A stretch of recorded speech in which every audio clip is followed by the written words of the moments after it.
more Do you so. like when blogs tweet your album sales? Nah, I think it's stupid. It's just the time that we in, because even they was doing that in the 90s, and I feel like a first week sale doesn't truly like represent like where artists stands. Want to say this now, I don't give one about a first week sale. Cordae tweeted on November 12, 2024, just 3 days before his new album, The Crossroads, finally released. It's a very inaccurate way to calculate impact, especially with the current streaming metrics.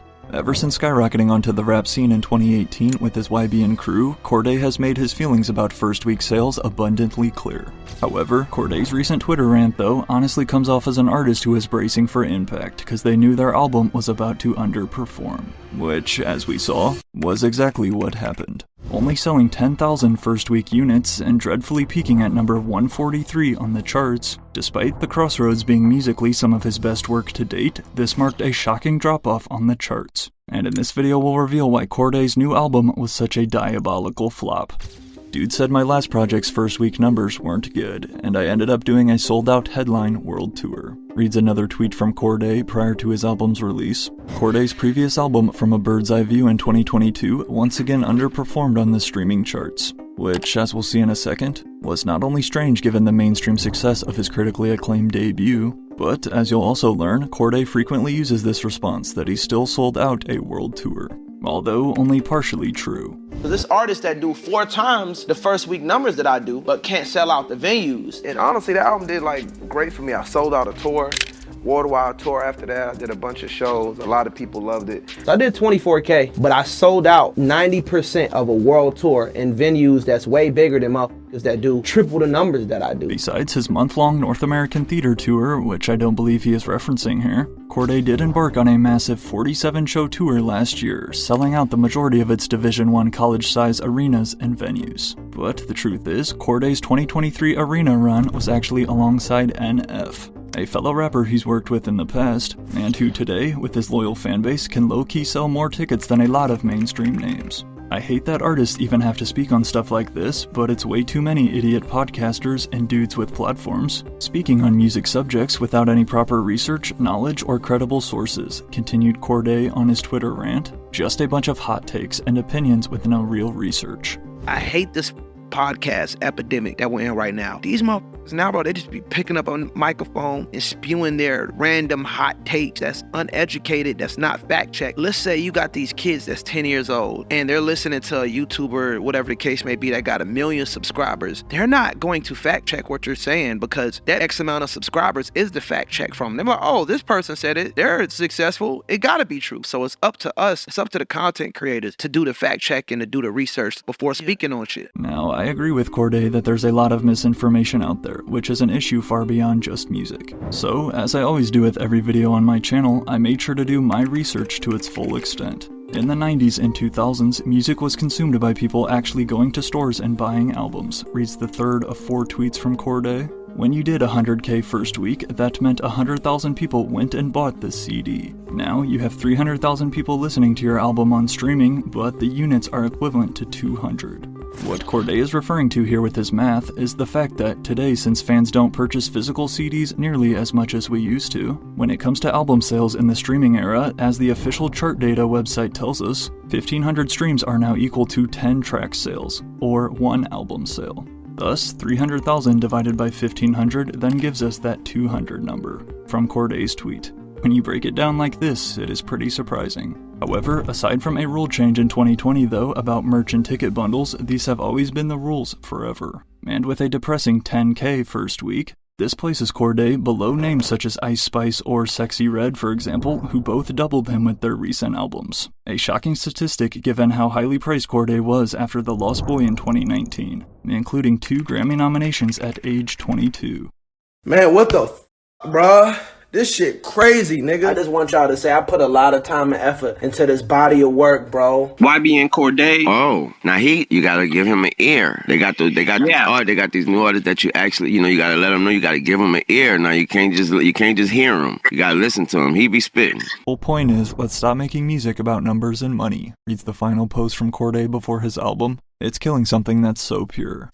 Once again, I agree with Cordae when saying you should never write an album off and not listen just because it didn't sell well or wasn't popular. First week sales tell us nothing in terms of the actual quality of the music. However, regardless of how you personally feel about them, there's no denying the one thing that first week sales numbers do show us, and that is how hot an artist is at the current moment. Here in 2024, a rapper can have millions of followers on social media and appear as crazy popular online. But when they finally go and drop music though, how many people will actually listen? Well, in the unfortunate case of Cordae, it is no secret that his popularity has been slipping. But we gotta figure out what it is. Cordae's, I rock with Cordae. He's a young dude, and he's supposed to be having a lot more attention. He's the breath of fresh air from everything that Kendrick is saying. Watch the party die with. Once labeled as, quote, the chosen one and savior of rap, Cordae's career has now hit a major crossroad.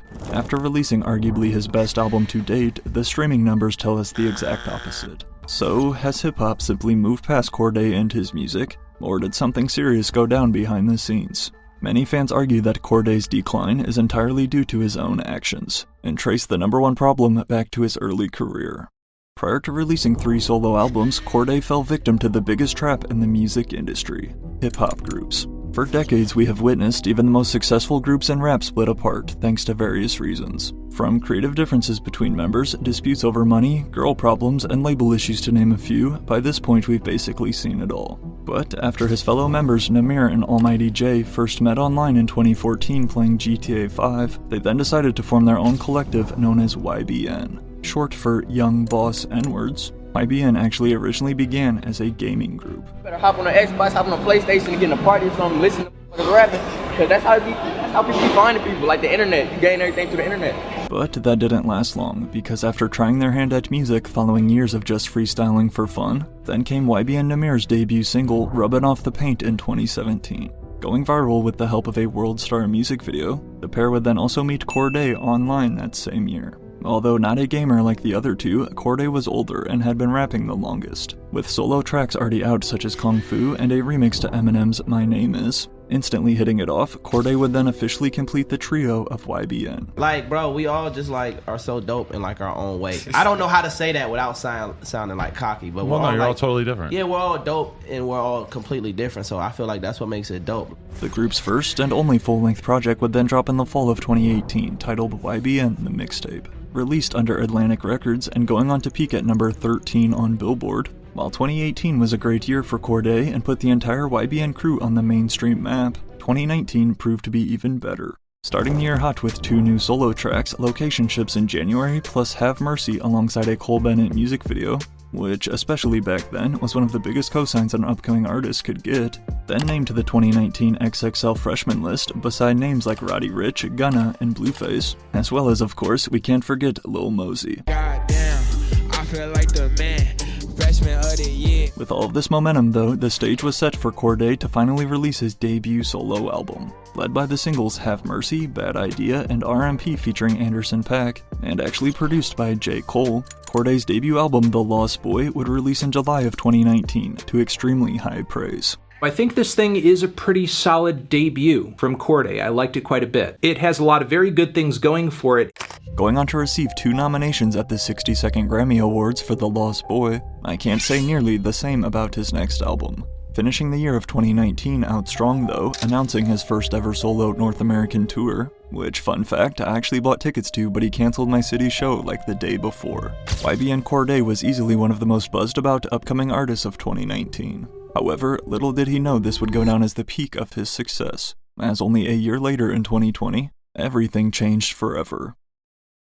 They left this YBN shit in the gutter, came this unexpected tweet from Namir in August of 2020. Remember that. I'll turn it up myself. Yeah, it's only me, kid. Came another post confirming that YBN had split apart. Now, ever since Cordae joined YBN in 2017, he constantly had fans encouraging him to separate from Namir and Jay. As it's always been clear, Cordae is a far more talented rapper than the two. But following a period of tension between the group during the pandemic, leading to them not communicating, after Cordae mysteriously removed the YBN acronym from both his artist name on streaming as well as on social media, it appeared those fans' wish had come true. But your quote was, they left this YBN in the dirt. Yeah. It be hella shit in the background. But at the end of the day, we all brothers. We all gonna say something that's gonna f up the image of this shit. It's always gonna be something with a group. Like, shit, I remember when I dropped YBN, you know what I'm saying? Like, it wasn't a popular thing at the time. You know, I was getting killed online. This is just what come with the game. You know, I don't be tripping off anything. It go without saying, there ain't nothing against Namir and Jay. Like, you know, before I, you know, came to the conclusion that, you know, I was gonna drop the 3 letters, I called Namir and I asked for his blessing. You know, that was what was most important to me, in which he gave it to me. That's all I needed. As I mentioned, it feels like almost every hip-hop group in history eventually breaks up, and obviously YBN was no exception. However, while the group had dropped platinum hits together and made a way out of nothing, essentially all thanks to GTA, after their split though, Cordae knew that he wasn't finished, and got to work right away. Only 3 weeks later, Cordae would release his new single, Gifted, featuring Roddy Ricch, his first release as just Cordae. The next year, 2021, would not see him put out a new album, just a few more singles including Super, plus a short 4-track EP that I honestly forgot about, and a verse on the Killer remix with Eminem, that Eminem had to actually ask if he could re-record. I did my first verse for Killer Remix, right? I sent it over to him, and then M called. He was like, yo, I wanted you to be like a little more like lyrical, like on some rap shit on it. And I'm like, all right, cool, like whatever. So he had me like redo my verse. Deciding to take 2 years off though between albums was a risky decision by Cordae, especially as a new artist still working to establish himself. Not to mention that when you take multiple years recording, fans automatically expect that when you do eventually release music, it will be amazing. However, despite hype and anticipation peaking as fans waited to hear how Cordae would follow up The Lost Boy, simply put, Cordae's second album was far from amazing, and even he admits it. Yo, so I just drove on a 4-hour road trip and listened to both of my albums front to back, reads this since deleted 2022 tweet from Cordae, and I must say, it's most definitely The Lost Boy greater than From a Bird's Eye View, LMAO. My bad, y'all, I'ma do better next time. I got something to prove.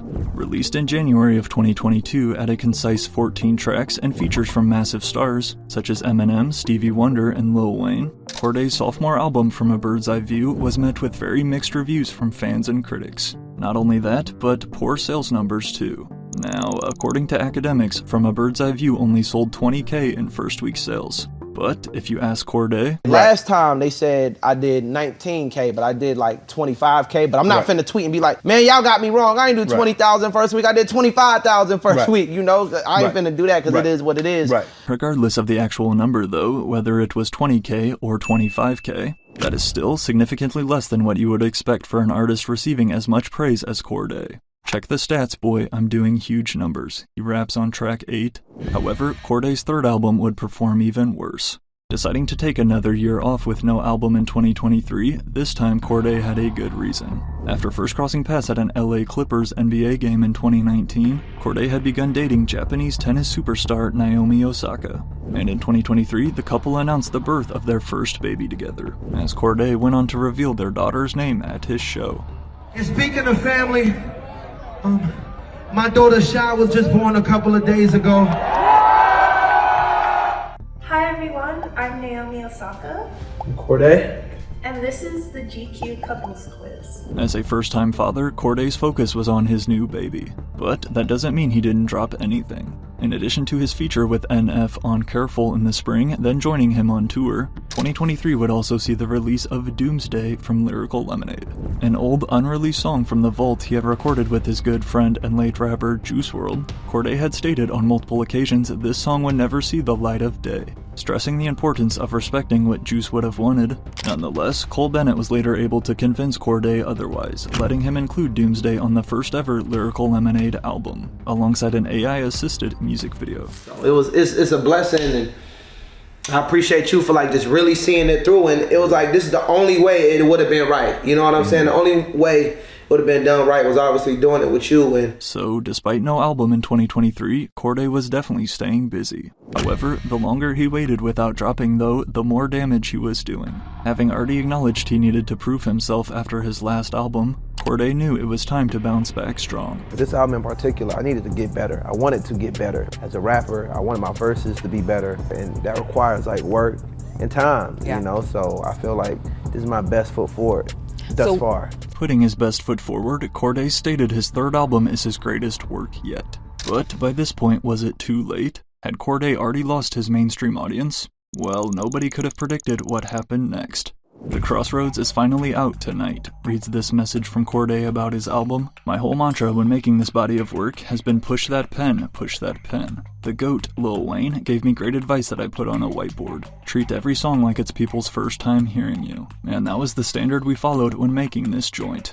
Cordae's third studio album, The Crossroads, would finally release in November of 2024 under Atlantic Records, with a very fitting name for where he's at in his career. As he explains the title, I just felt like I was at a crossroads with just everything that's going on in the world. I just kept saying it in the music. At a total of 17 songs long, and including features from the likes of Kanye West, Joey Badass, and Anderson .Paak, as well as 2 more tracks with his idol, Lil Wayne, many fans will agree this is indeed Cordae's best album to date. However, the streaming stats, though, tell us the exact opposite. Cordae's The Crossroads debuts at number 143 on this week's Billboard 200, confirms this tweet by Billboard, with 10K sold the first week. 10K first week is straight up terrible, no matter how you put it. Compare this to his previous 2 albums, which both peaked as high as 13th on the chart, and both at least doubled its first week sales. Or for better reference, Ice Spice's album Y2K sold 28,000 copies and new artist Ian sold 17. So how did Cordae flop so hard?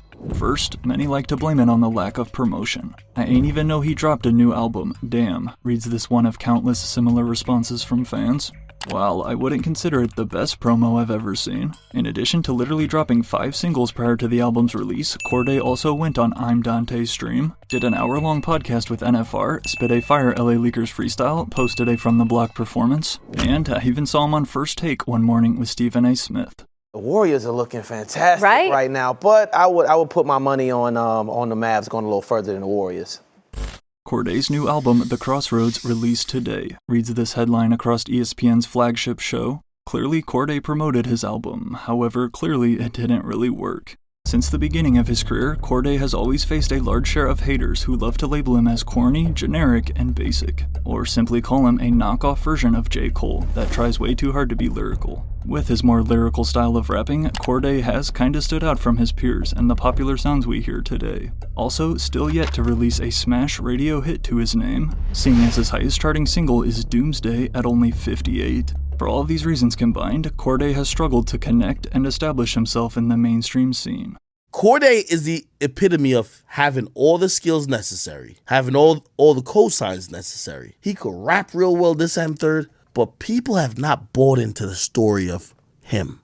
I feel like yet again we are getting another album from him that ultimately is fine.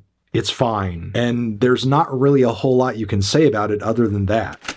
One of the most common complaints you'll hear about Cordae's music is that it is just okay. Not bad, but also not great. It seems to me like fans of older, more lyrical hip-hop enjoy Cordae's music, while younger fans of the trendier sounds are often quick to write him off. With that being said, this will only continue to result in mediocre album sales and numbers. However, the truth is, I don't think Cordae really cares. In addition to a loyal fanbase who will always tap in with his releases, I honestly respect Cordae for not playing into any gimmicks that the music industry is full of, even if that means flopping on the charts. I'm kind of at the place right now where I'm like, yo, bro, I just want to make music more vulnerable than ever, more honest than ever. And whoever that connects to is who's that was meant to connect to. And if that doesn't connect to whoever, then it's just not for you. Random podcast, million subscribers says this album is it's garbage. You're going to have all their followers not even check out that album because this person told them it was whack. In this era of groupthink and sheep-like moving, it's a dangerous thing. Despite selling a depressing 10K first week, I just want to make it clear that I never said the album was garbage. If you haven't yet, I actually recommend checking it out. Let's kill this rap is dying narrative Cordae shared on his Instagram story. It's racist. Every genre has its strengths and weaknesses as far as music consumption goes. Followed by once more stating his opinion on sales. Point is, every genre is beautiful and unique and consumed differently in its own way on a case-by-case basis. I love and enjoyed them all. Stop making music about numbers and money. At 27 years old, Cordae has already accomplished more than what millions of rappers can only dream of. However, as we just saw though, it is no secret that Cordae's career has hit a major crossroad. And although only time will tell what happens next, as it appears, Cordae's most commercially successful days are unfortunately behind him.